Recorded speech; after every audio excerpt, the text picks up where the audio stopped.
আজকে যেহেতু আয়াতের জন্মদিন, সো জন্মদিন উপলক্ষে একটা স্পেশাল বিরিয়ানি না হলে কি চলে? বিরিয়ানি খেতে কিন্তু আমার মেয়ে, আমি এবং আয়াতের পাপা আমরা সবাই অনেক পছন্দ করি। আমি জানি অনেকেই বিরিয়ানি খেতে অনেক ভালোবাসে। সো সব ধরনের মশলা দিয়ে আমি কিন্তু এই তো বিরিয়ানি চড়িয়ে দিয়েছি চুলায়, আর এটাকে সুন্দর করে একটু নাড়াচাড়া দিয়ে দিব।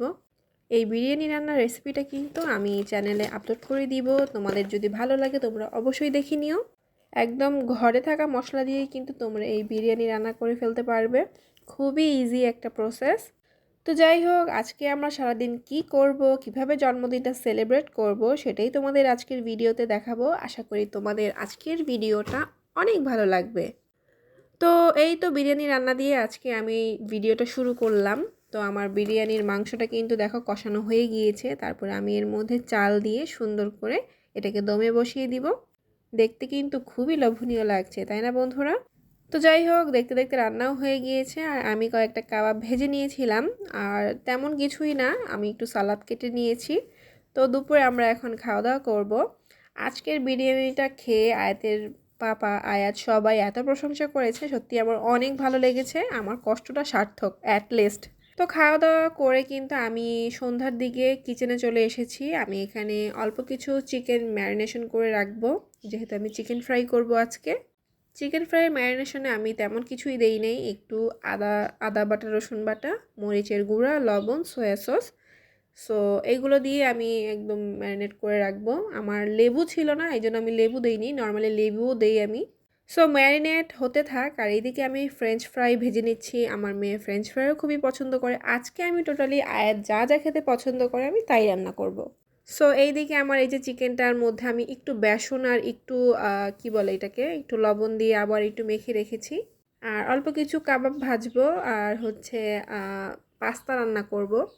সো ফ্রেঞ্চ ফ্রাই হয়ে গেলে আমি তারপরে চিকেনটাকে ফ্রাই করার জন্য দিয়ে দিয়েছি। চিকেনটাকে একটু সময় নিয়ে অল্প আঁচে ভাজতে হবে, তাহলে জিনিসটা অনেক ক্রিস্পি হয়। তো বন্ধুরা, রান্নাবাড়া কিন্তু আমার মোটামুটি কমপ্লিট। এখন আমি গিয়ে আমার মেয়ের টেবিলটাকে একদম সুন্দর করে মানে সাজিয়ে দিয়েছি। সো এখানে দেখতেই পাচ্ছ কেক, তারপরে হচ্ছে ফ্রেঞ্চ ফ্রাই, অল ওভার নাস্তা আমি সুন্দর করে রেডি করে দিয়েছি। পাস্তাটাও দেখতে কিন্তু খুব লোভনীয় লাগছে, তাই না? কেকটা এত মজা ছিল, আমি কি বলবো, কেকটা দেখতেও যেরকম প্রিটি, খেতেও অনেক মজা। সো এদিকে সব গুছিয়ে গেছি, আমি আমার মেয়েকেও সুন্দর করে সাজিয়ে গুজিয়ে দিয়েছি। আমার মেয়ে কিন্তু জন্মদিনের ড্রেস পরে একদমই প্রিন্সেসের মতো লাগছে। আর আয়াতের বন্ধুরা এসেছে, ওরা আমাদের পাশের ফ্ল্যাটের নেইবার। সো ওদেরকে বলেছিলাম সন্ধ্যার দিকে আসতে, তো ওরা চলে এসেছে দুই বোন। আর হালকা পাতলা একটু আমরা এই যে বেলুন টেলুন দিয়ে ডেকোরেশন করেছি। আর এই তো আমাদের পুরো ফাইনাল লুকটা দেখতে অনেক সুন্দর লাগছে। যেহেতু নিজেরাই একদম আমরা ঘরোয়া পরিবেশে এটা সেলিব্রেশন করছি, সো তেমন একটা আমরা এখানে সাজাইও নাই, আর তেমন লোকজনও নেই। আমরা বললেই চলে। আমি, আয়াতের বাবা, আর ওই আমাদের পাশের ফ্ল্যাটের বেবি দুইটা।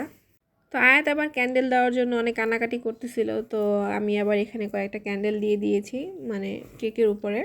এখন কিন্তু কেক কাটার পালা। এই তো আমার মেয়ে তার বাবার সাথে সুন্দর করে কেক কেটে নিয়েছে। হ্যাপি বার্থডে আয়াত, অনেক অনেক শুভকামনা তোমার জন্য, তুমি অনেক বড় হও আর এরকমই হাসি খুশি থাকো, সবসময় সুস্থ থাকো, এই দোয়া করি তোমার জন্য। আয়াতের নানা, নানু, আয়াতের খালামুনি, মামা কেউই এবার ছিল না জন্মদিনে। তারপরেও নিজেরা যতটুকু ভালোভাবে সুন্দরভাবে এটা করা যায় আমরা চেষ্টা করেছি। আশা করি আয়াতেরও ভালো লেগেছে। কেকটা কিন্তু আমি আয়াতের জামার সাথে ম্যাচিং করে বানাতে দিয়েছিলাম। দেখতে কিন্তু যেরকম সুন্দর, খেতেও মজা, বললামই তো। তো আমার মেয়ে অনেক খুশি, অনেক হ্যাপি, মাশাল্লাহ। আমার মেয়ের 4 বছর একদম পুরোপুরি কমপ্লিট হয়ে গেল। তোমরা আমার মেয়ের জন্য মন ভরে দোয়া করো, আর যেন ও সুন্দরভাবে সুস্থভাবে সামনের পথগুলো এগিয়ে যেতে পারে, এই প্রার্থনা করো তোমরা সবাই। তো কেক কাটিং শেষ, এখন খাওয়া দাওয়া শুরু। তো আমি সবাইকে খেতে দিয়ে দিয়েছি। আমার মেয়ে নাকি ফ্রেঞ্চ ফ্রাই খাবে, আর কিছুই খাবে না। সো আমি তাকে ফ্রেঞ্চ ফ্রাই দিয়েছি, আর সবাইকে আমি মোটামুটি নাস্তা দিয়ে দিয়েছি। তো বাচ্চারা তো খাওয়া দাওয়া করেছে। আমার মেয়েকে অনেক রিকোয়েস্ট করার পরে, অনেক ইনসিস্ট করার পরে আমার মেয়ে বলল হ্যাঁ আমি এখন চিকেন ফ্রাই খাবো। সো আমার মেয়ে চিকেন ফ্রাই খেয়ে বলেছে না অনেক মজা হয়েছে।